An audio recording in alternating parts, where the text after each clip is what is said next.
Antes de comenzar no olvides suscribirte, darle like y comentar. Pueden seguirme en mis redes sociales para apoyarme y proponerme nuevas historias. Enlaces en la descripción. Cazadores de sombras, Renacimiento. Lady Midnight. De Cassandra Clare. Capítulo 8.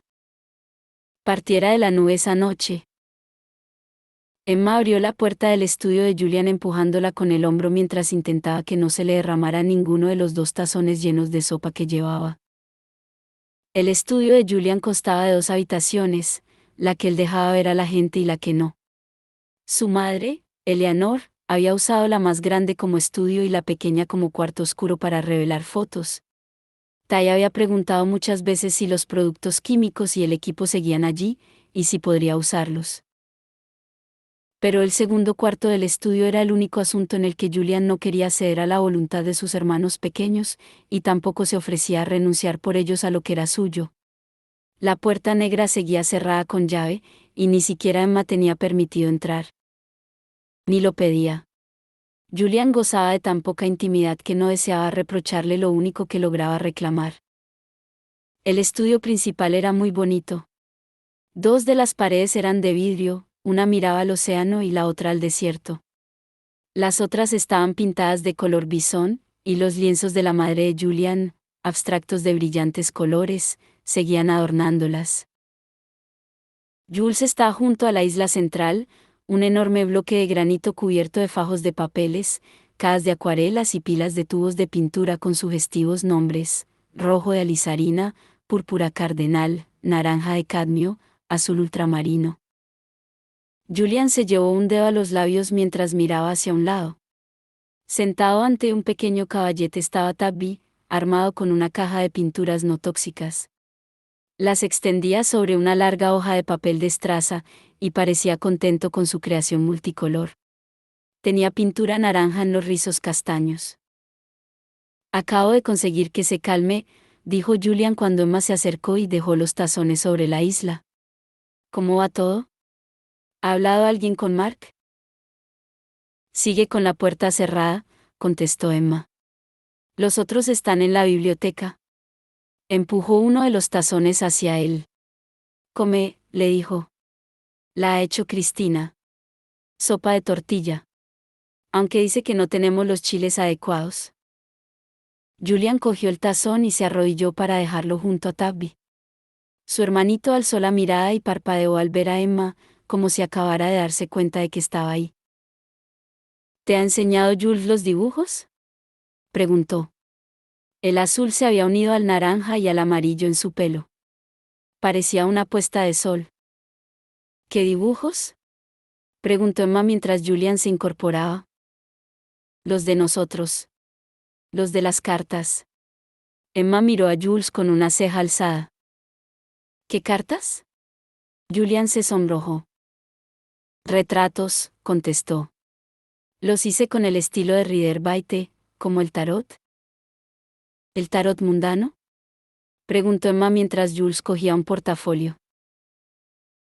Los cazadores de sombras tendían a evitar los objetos de las supersticiones mundanas: quiromancia, astrología, bolas de cristal, cartas del tarot. No estaba prohibido tenerlos ni tocarlos, pero se asociaban con los desagradables moradores de los límites de la magia, como Johnny Rook.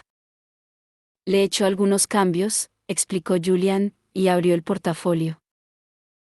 Le mostró una serie de papeles, cada uno con una ilustración colorida y distintiva. Estaba Libby con su sable, el pelo al viento, pero en vez de su nombre, debajo ponía: La Protectora. Como siempre, los dibujos de Julian parecían tener una línea directa al corazón de Emma, y le hacían sentir que entendía lo que Julian había experimentado al hacerlos. Al mirar el dibujo de Libby, Emma sintió admiración, amor, incluso miedo a la pérdida. Julian nunca hablaba de ello, pero Emma sospechaba que observaba con bastante temor cómo Libby y Ty se convertían en adultos. Luego estaba Tiberius, con una mariposa esfinge calavera aleteando en la mano, y su hermoso rostro apartado del espectador. El dibujo produjo en Emma una sensación de amor fiero, inteligencia y vulnerabilidad, todo mezclado. Debajo ponía, el genio. Pasó a, la soñadora, Drew con la cabeza metida en un libro, y a, el inocente, Tabby en pijama, medio dormido con la cabeza entre las manos. Los colores eran cálidos, afectuosos, suaves. Y luego estaba Mark, con los brazos cruzados sobre el pecho y el cabello tan claro como la paja. Lo había dibujado con una camisa con un estampado de alas extendidas. En cada ala había un ojo, dorado o azul. Una cuerda le rodeaba el tobillo y iba más allá del borde del dibujo. El prisionero, decía.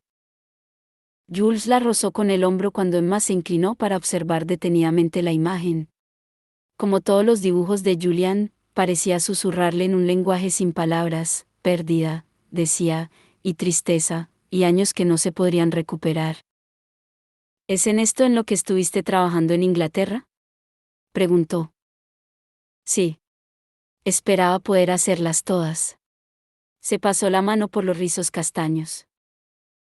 Tendría que cambiar el nombre de la carta de Mark.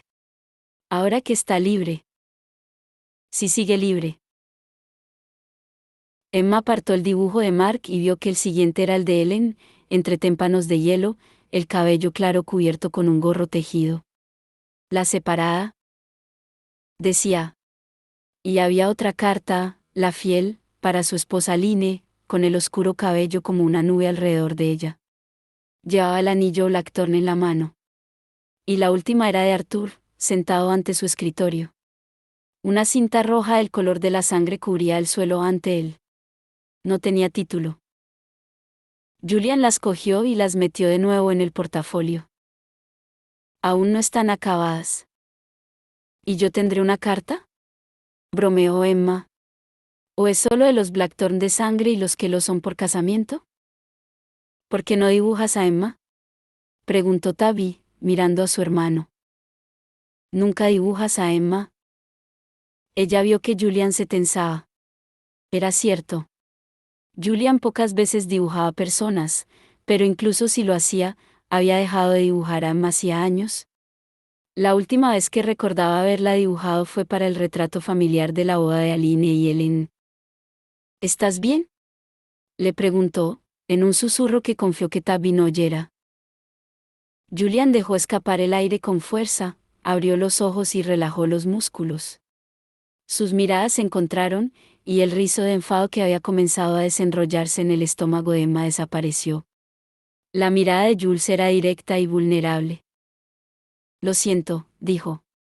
Es que, siempre he pensado que cuando Mark volviera, me ayudaría. Que se haría cargo de todo. Nunca se me ocurrió pensar que tendría que ocuparme de él también.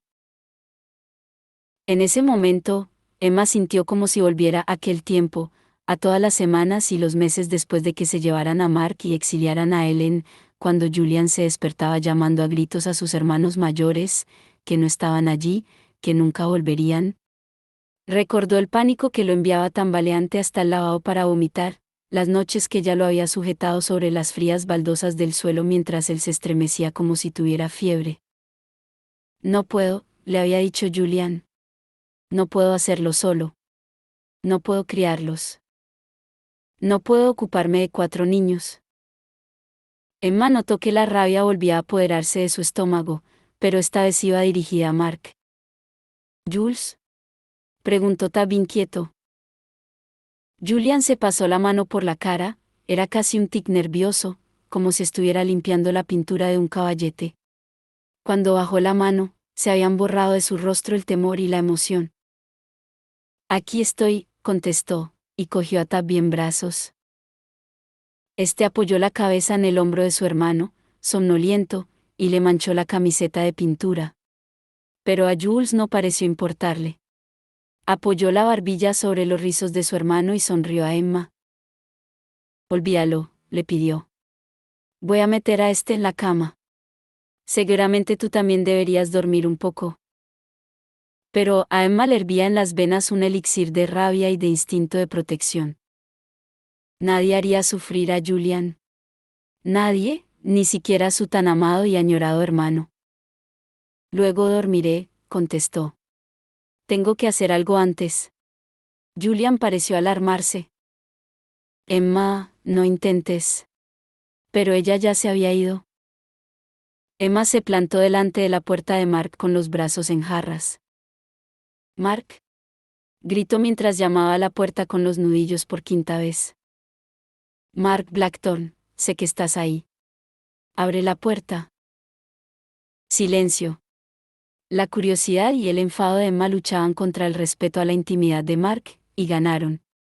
Las runas de apertura no funcionaban en las puertas interiores del instituto, así que sacó un fino cuchillo del cinturón y lo metió entre el marco de la puerta y la jamba. El pestillo saltó y la puerta se abrió de par en par. Emma metió la cabeza. Las luces estaban encendidas y las cortinas corridas mantenían fuera la oscuridad del exterior. Las sábanas estaban arrugadas, y la cama, vacía. Lo cierto era que todo el dormitorio estaba vacío. Mark no se encontraba allí.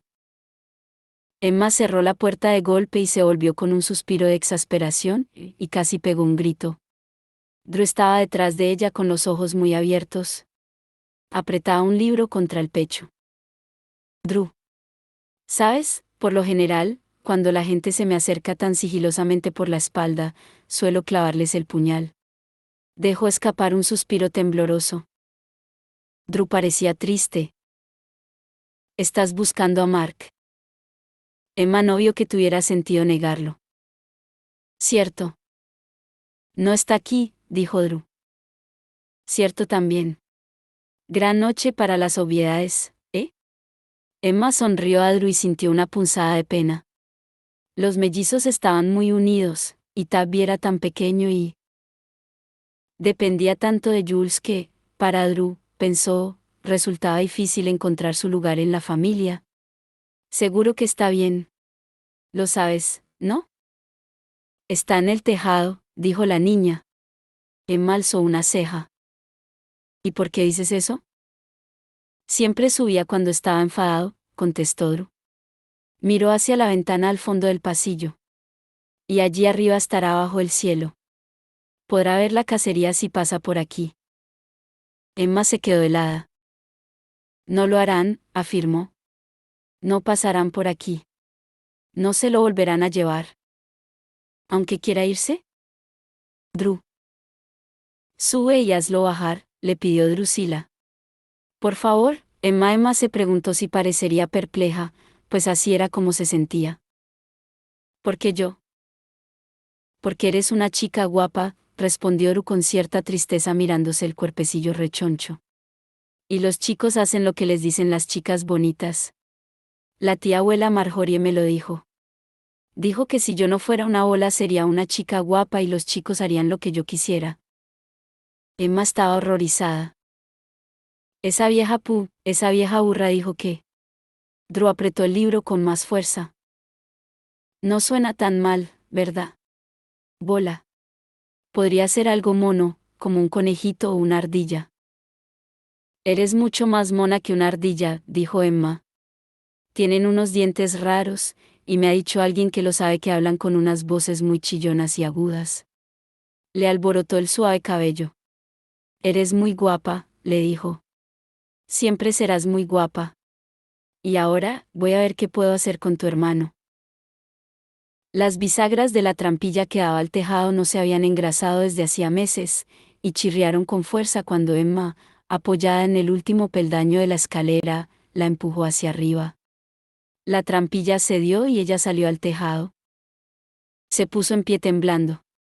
El viento procedente del océano era frío, y ella solo se había puesto una chaqueta de lanilla sobre la camiseta de tirantes y los vaqueros. Notó la aspereza de las tejas bajo los pies descalzos. Había estado allí arriba incontables veces. El tejado era plano, solo con un poco de inclinación en los extremos, donde las tejas desaguaban sobre los canalones de cobre, y resultaba fácil andar por él. Siempre había allí una silla plegable, en la que Julian se sentaba a veces a pintar. Había pasado por una fase de capturar la puesta de sol sobre el océano, y finalmente se había hartado cuando, al ir cambiando los colores para plasmar el cielo, convencido de que cada momento del ocaso era mejor que el anterior, el lienzo había acabado totalmente negro. Ahí arriba había poco sitio donde resguardarse, y enseguida divisó a Mark, sentado en el borde del tejado con las piernas colgando, contemplando el océano. Emma fue hacia él, el viento le azotaba las trenzas agitándoselas ante la cara. Se las apartó impaciente, y se preguntó si Mark estaba pasando de ella o si realmente no se había dado cuenta de que se le acercaba. Se detuvo a unos cuantos pasos al recordar que antes había apartado a Julian de un golpe. Mark, lo llamó. Él volvió poco a poco la cabeza. La luz de la luna lo pintaba de blanco y negro. Era imposible apreciar que sus ojos fueran de colores diferentes. Emma Carstairs. Su nombre completo. Eso no auguraba nada bueno. Emma cruzó los brazos sobre el pecho.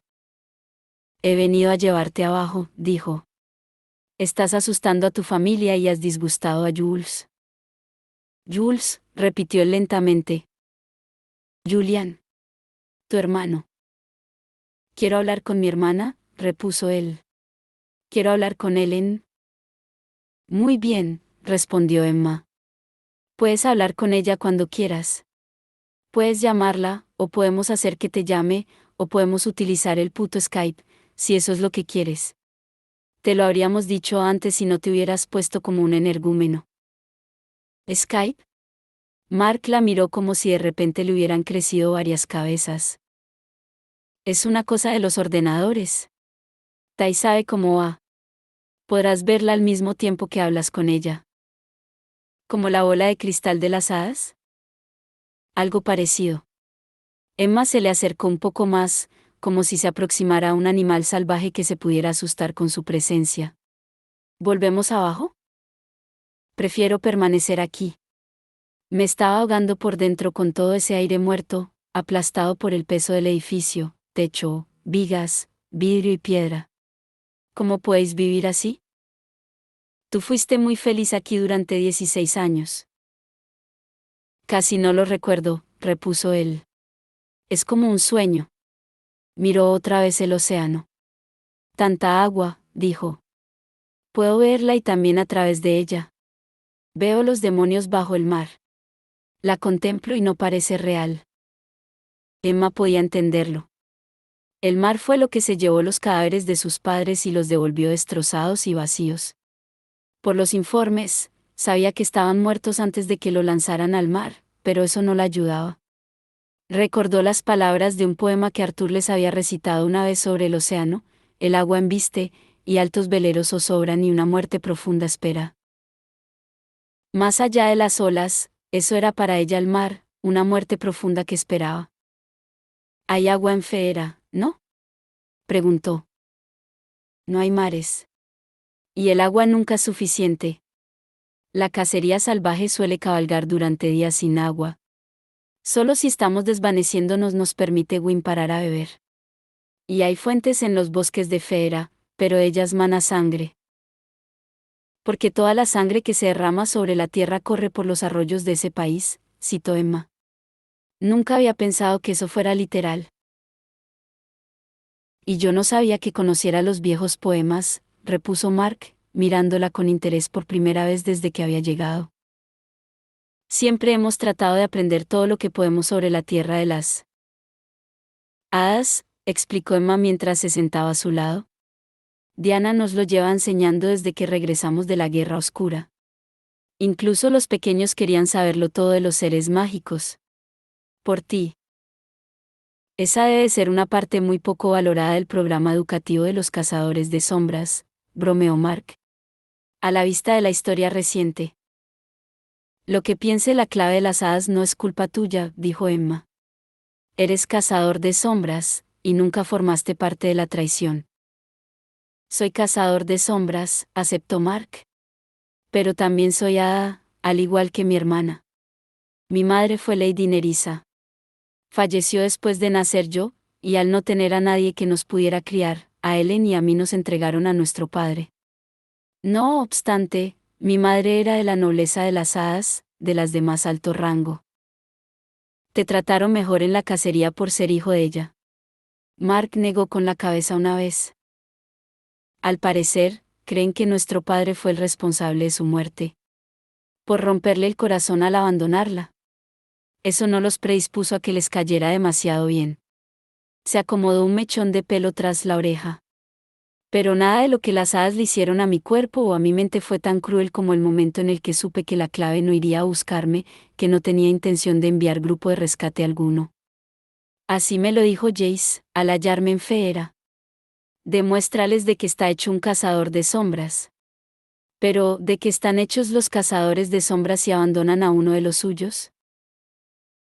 El consejo no son todos los cazadores de sombras del mundo, dijo Emma. Muchos Nefilim pensaron que se había cometido una injusticia contigo. Y Julian nunca ha dejado de intentar que la clave cambiara de opinión. Pensó en ponerle la mano sobre el brazo, pero decidió no hacerlo. Aún había algo salvaje en su actitud, habría sido como poner la mano sobre un leopardo.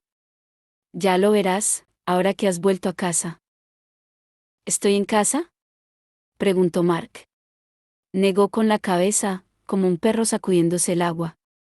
Tal vez no haya sido justo con mi hermano, dijo. Quizá no debería haberme enfadado. Me siento, como en un sueño.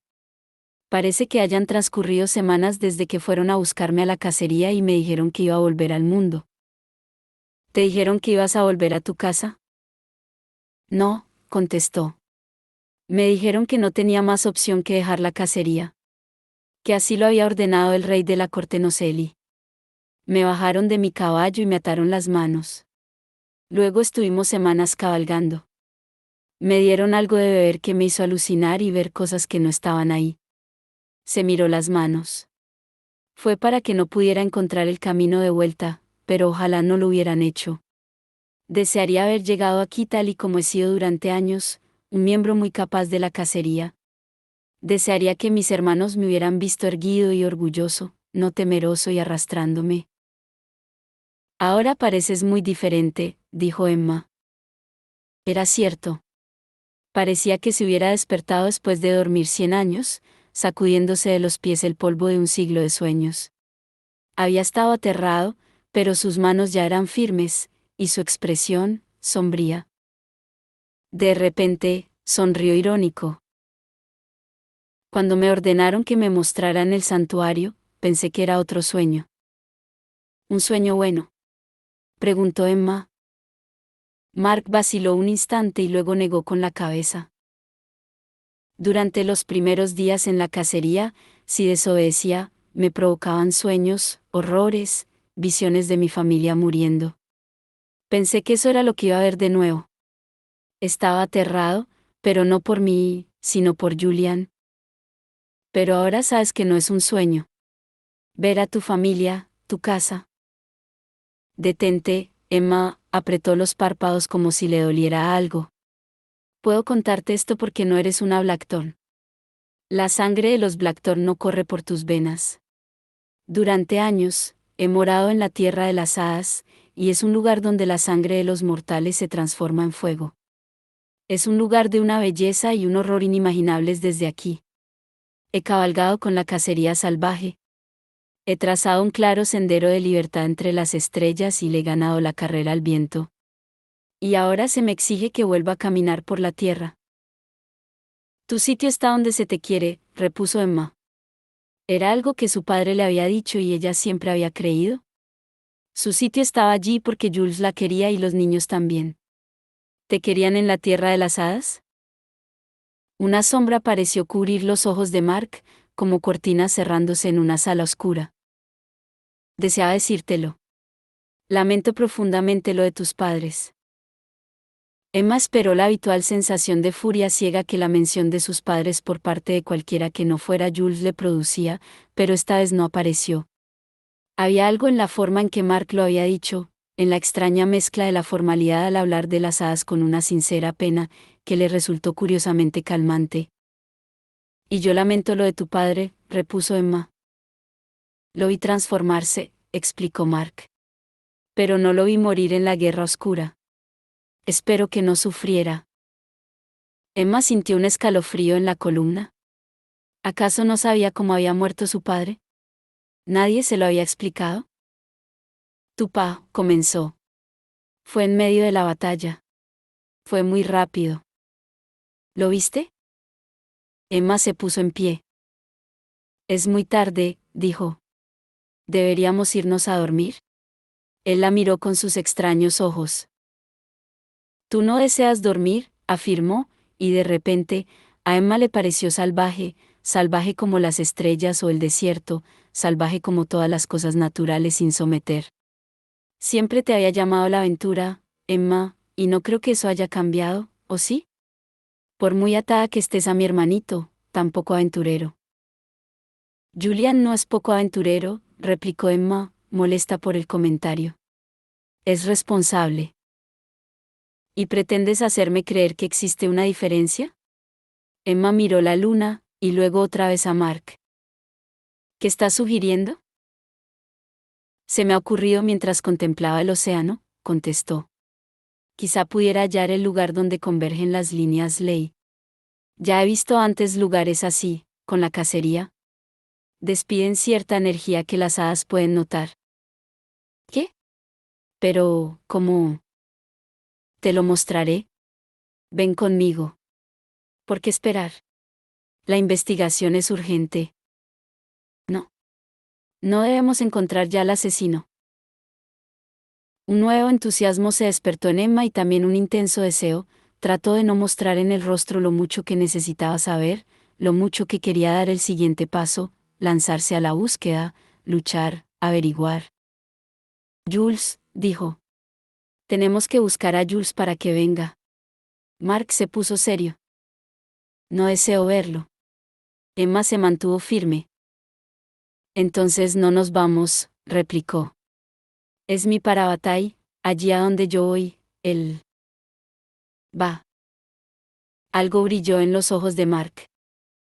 Si no estás dispuesta a partir sin él, no iremos, dijo. No puedes obligarme a revelar esa información. ¿Obligarte? Mark, Emma se cayó exasperada. Vale, vale. Nos vamos. Los dos solos.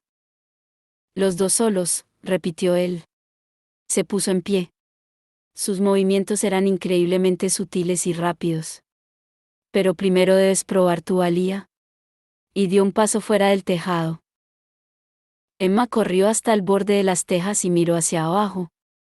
Ahí estaba Mark, agarrado a la pared del instituto, a un brazo de distancia por debajo de ella. Miró hacia arriba con una sonrisa feroz que hablaba de aire libre y vientos fríos, de la rasgada superficie del océano, del quebrado perfil de las nubes. Una sonrisa que apelaba a la parte salvaje y libre de Emma, la parte que soñaba con fuego, batallas, sangre y venganza. Baja conmigo, dijo Mark, y había un tonillo de burla en su voz. Estás loco, soltó Emma, apretando los dientes, pero él ya había comenzado a deslizarse por la pared, apoyándose en salientes que Emma no podía ver. El suelo le dio vueltas. Alturas reales, si caía desde el tejado del instituto, sin duda moriría, no había ninguna garantía de que un Irat se pudiera salvarla. Se puso de rodillas, de espaldas al mar. Se arrastró sobre las tejas, arañándolas con las uñas, y luego se agarró al canalón con las dos manos, los pies colgando en el vacío. Rascó la pared con los pies descalzos. Dio gracias al ángel por no llevar botas.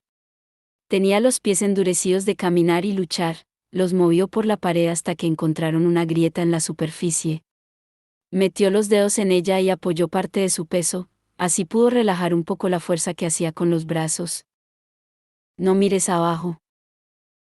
Hasta donde le alcanzaba la memoria, la voz en su cabeza que le calmaba el miedo había sido siempre la de Jules. La oyó en ese momento, mientras iba deslizando las manos y metía los dedos en el espacio entre dos piedras. Primero descendió solo unos centímetros, pero luego más al encontrar otro punto de apoyo para los pies.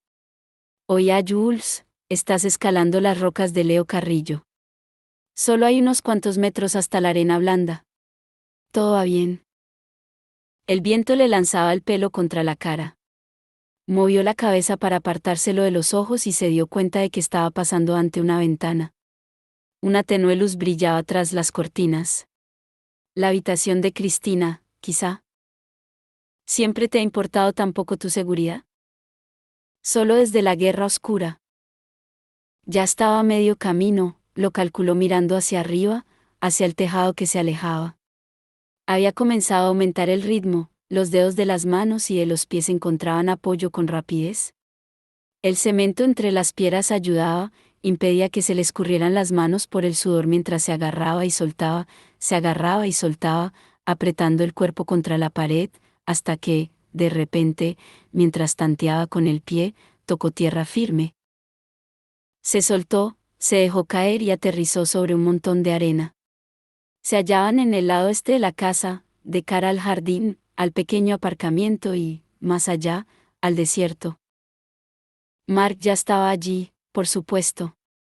La luna lo emblanquecía y lo hacía parecer parte del desierto, una curiosa talla en piedra clara. Emma jadeó al separarse de la pared. Pero era de entusiasmo. El corazón le golpeaba dentro del pecho, la sangre le resonaba en los oídos, notaba la sal del viento en la boca. Mark se meció con las manos en los bolsillos. «Ven conmigo», susurró, y dio la espalda al edificio para ir hacia la arena y los matorrales del desierto. «Espera», dijo Emma. Mark se detuvo y volvió la cabeza hacia ella. «Armas. Y calzado». Fue al coche. Una rápida runa de apertura le permitió acceder al maletero, donde había montones de armas y ropa protectora. Buscó un cinturón y un par de botas. Se abrochó el cinturón y lo cargó con cuchillos y dagas, cogió algunas cosas más y metió los pies en las botas. Por suerte, con las prisas, al volver de casa de Malcolm se había dejado a Cortana sujeta al interior del maletero. Soltó la espada y se la colgó a la espalda antes de regresar rápidamente con Mark, que aceptó en silencio el cuchillo serafín y los puñales que ella le ofrecía antes de hacerle un gesto para que lo siguiera. Detrás del muro bajo que bordeaba el aparcamiento había un jardín de cactus y rocas, salpicado aquí y allá con estatuas de yeso de héroes clásicos colocadas por Arthur. Y en ese momento había algo más, una oscura sombra abultada cubierta con una lona. Mark fue hacia allí, de nuevo esbozando su extraña sonrisa. Emma lo dejó pasar delante, y cuando llegó junto al bulto, Mark apartó la tela negra. Debajo había una motocicleta. Emma soltó un gritito ahogado. No era de ninguna marca que ella conociera, el color era blanco plateado, como si estuviera tallada en hueso. Brillaba bajo la luna, y por un momento Emma llegó a pensar que podía ver en ella, del mismo modo que a veces veía a través de los glamers, una forma con una alborotada melena y unos grandes ojos. Cuando se saca un corcel de Fera, cuya sustancia es la magia, su naturaleza puede cambiar para adaptarse al mundo de los mundanos, explicó Mark, sonriendo ante la expresión anonadada de Emma. ¿Quieres decir que esto era antes un caballo? ¿Es una ponicicleta?, preguntó Emma, olvidándose de susurrar. La sonrisa de Mark se hizo más amplia. Hay muchos tipos de corceles que cabalgan con la cacería salvaje. Emma ya estaba junto a la moto y le pasaba la mano por encima. El metal parecía tan fino como el vidrio, frío al tacto, de un blanco lechoso y reluciente. Toda su vida había querido ir en una motocicleta. Jace y Clary habían montado en una voladora. Había cuadros sobre ello. Vuela. Mark asintió, y ella ya estuvo perdida. Quiero conducirla, exigió. Quiero conducirla yo. Él le dedicó una complicada reverencia. Era un gesto grácil y antiguo, de los que podían haber estado de moda en la corte de algún rey hacía cientos de años. Entonces, se complacía. Julian me matará, dijo Emma pensativa mientras seguía acariciando la máquina. Era muy bonita, pero la idea de conducirla resultaba inquietante, no tenía ni tubo de escape, ni velocímetro ni ninguno de los chismes habituales que asociaba con una moto. No me parece que seas fácil de matar, bromeó Mark, y ya no sonreía, sino que la miraba directamente, como retándola. Sin decir nada más, Emma se subió a la moto. Agarró el manillar, y este pareció doblarse hacia adentro para ajustarse a sus manos. Miró a Mark. Súbete detrás, si quieres dar una vuelta. Notó que la moto se agitaba bajo ella cuando él subió detrás y se le agarró con suavidad a la cintura. Emma soltó aire y se le tensaron los hombros. «¿Está viva?», susurró Mark. «Responderá a tus órdenes si le impones tu voluntad». Emma cerró las manos alrededor del manillar. «Vuela». La moto se lanzó hacia arriba, y Emma gritó, tanto de sorpresa como de entusiasmo. Mark se agarró a su cintura con más fuerza mientras subían y el suelo se alejaba de ellos. El viento los rodeaba. Sin la traba de la gravedad, la moto avanzó cuando Emma se lo indicó inclinando el cuerpo hacia adelante. Pasaron como una exhalación ante el instituto, y la carretera que daba a la autovía se abrió bajo ellos. La sobrevolaron, con el viento del desierto convirtiéndose en sal en la lengua de Emma al llegar a la autovía de la costa del Pacífico, donde los coches pasaban bajo ellos como estruendosas líneas de faros plateados. Emma gritó entusiasmada y obligó a la moto a seguir adelante. «Más deprisa, ve más deprisa». La playa pasó bajo ellos, arena dorada pintada de blanco por la luz de las estrellas, y luego volaron sobre el océano. La luna iluminaba un camino plateado. Emma oyó que Mark le gritaba algo pegado a su oído, pero en ese momento no había nada más que el océano y la moto bajo ella, con el viento azotándole el cabello y haciéndola lagrimear. Y entonces miró hacia abajo. A ambos lados del camino de luz de luna había agua de un azul marino profundo en la oscuridad. La tierra era una línea distante de luces, la recortada silueta de las montañas contra el cielo. Y por debajo, el océano, kilómetros de océano, y Emma notó el acostumbrado frío del miedo, como un témpano de hielo contra la nuca y extendiéndosele por las venas. Millas de océano, y, oh, su gran extensión. Sombras y sal, feroz agua oscura llena de un vacío desconocido y de los monstruos que lo habitan. Imagínate caer al agua sabiendo que está por debajo de ti, incluso mientras braceas en ella, tratando desesperadamente de mantenerte en la superficie, el terror de darte cuenta de lo que tienes por debajo, millas y millas de nada y de monstruos, de oscuridad que se extiende hacia todas partes y el fondo del mar tan abajo. Eso te destrozaría la mente. La moto se sacudió bajo sus manos, revelándose. Emma se mordió el labio con fuerza, haciéndose sangre, tratando de concentrarse. La moto viró bajo su voluntad y se lanzó hacia la playa. «Más deprisa», le ordenó Emma, ansiosa de repente por tener tierra firme bajo.